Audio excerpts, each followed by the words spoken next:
warahmatullahi wabarakatuh. Perkenalkan, nama saya Eko Siswanto. Saya berasal dari CGP Angkatan 5 SMK Negeri 1 Bangsri, Jepara. Pada kesempatan kali ini saya akan mencoba merefleksi tentang pemikiran seorang tokoh pendidikan kita yang sudah juga ditetapkan sebagai pahlawan nasional, yaitu Ki Hajar Dewantara. Ada satu slogan yang sangat sakral yang beliau sudah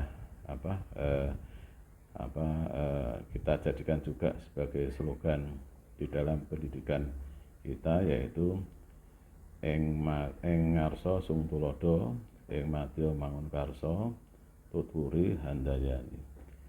Slogan ini itu artinya adalah di depan itu bisa memberi contoh, di tengah itu harus bisa memberi dorongan, di belakang itu mengikuti, tentu saja mengikuti dan memberi pengawasan gitu ya, dan juga memberi semangat agar apa yang dicita-citakan atau diinginkan itu tercapai sesuai dengan visi dan misinya. Konsep pemikiran Ki Hajar Dewantara tentang pendidikan, beliau memandang bahwa pendidikan itu adalah sebagai tempat untuk menyampaikan benih-benih kebudayaan. Jadi budaya dan pendidikan itu merupakan hal yang tidak terpisahkan antara satu dan yang lainnya. Jadi merupakan satu kesatuan. Intisari dari filsafat Ki Hajar Dewantara adalah perubahan. Jadi intinya itu. Jadi semua hal yang kita lakukan dalam pendidikan, yaitu apapun yang kita lakukan dari mulai dan sebagainya, itu harus ada perubahan, dari perubahan yang kurang baik menjadi baik gitu ya, kira-kira gitu. Ada 3 kerangka perubahan yang disampaikan oleh atau menjadi pemikiran oleh Ki Hajar Dewantara ya. Yang pertama itu adalah kodrat keadaan. Di dalam sebuah konsep pendidikan itu terpengaruh juga sebuah keadaan ya, di mana keadaan itu juga ada terdiri dari kodrat alam dan kodrat zaman. Jadi sebuah pendidikan itu sangat dipengaruhi oleh yang namanya keadaan alam dan juga kodrat zaman. Jadi intinya kita harus bisa menyesuaikan. Kalau ada sebuah tempat itu di mana daerahnya itu kurang air itu ya, kita juga harus menyesuaikan konsep pendidikannya. Daerah yang kurang air atau mungkin daerah yang gersang, kita juga harus menyesuaikan. Ada juga daerah yang mungkin daerah perkotaan, pedesaan, itu juga pendekatan pendidikannya juga perlu dibedakan. Yang kedua tentang kodrat zaman. Kodrat zaman ini terkait dengan perkembangan zaman. Jadi konsep pendidikan itu harus bisa mengikuti keadaan zaman. Apalagi saat ini itu kita sudah memasuki era 4.0 ya. Jadi intinya perubahannya itu ya bisa diharapkan ya yang menyesuaikan atau sesuai dengan tujuan pendidikan atau era pendidikan di zaman 4.0, era industri 4.0.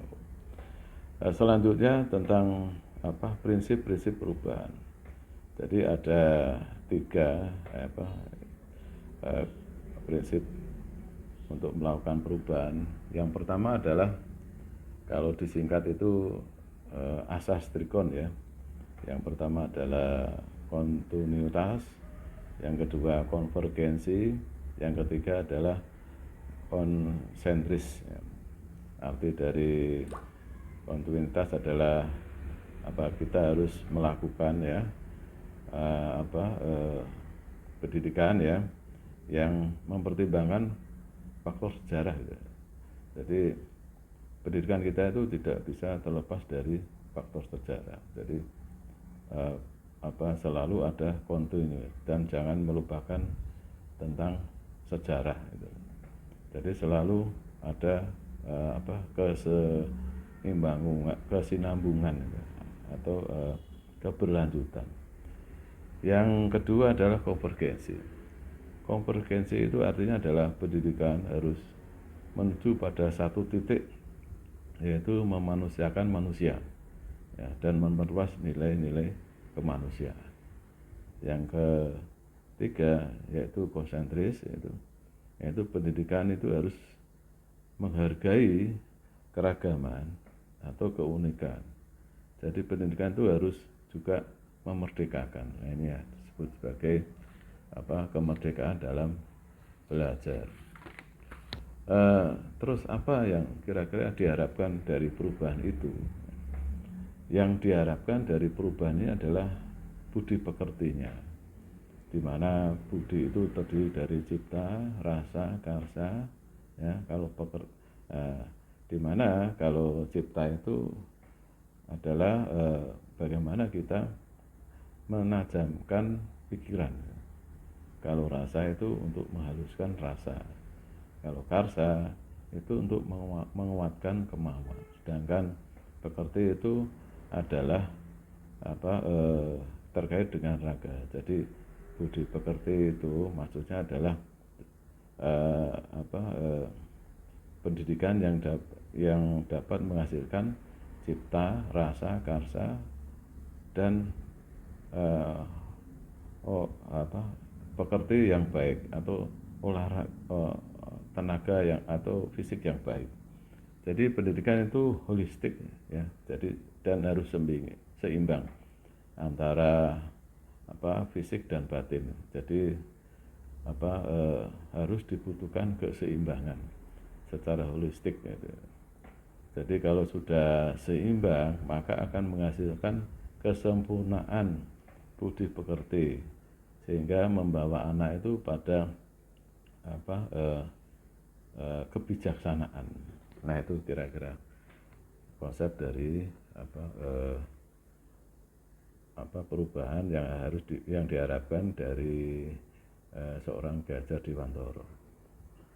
Ya, kira-kira begitu. Terima kasih. Wassalamualaikum warahmatullahi wabarakatuh.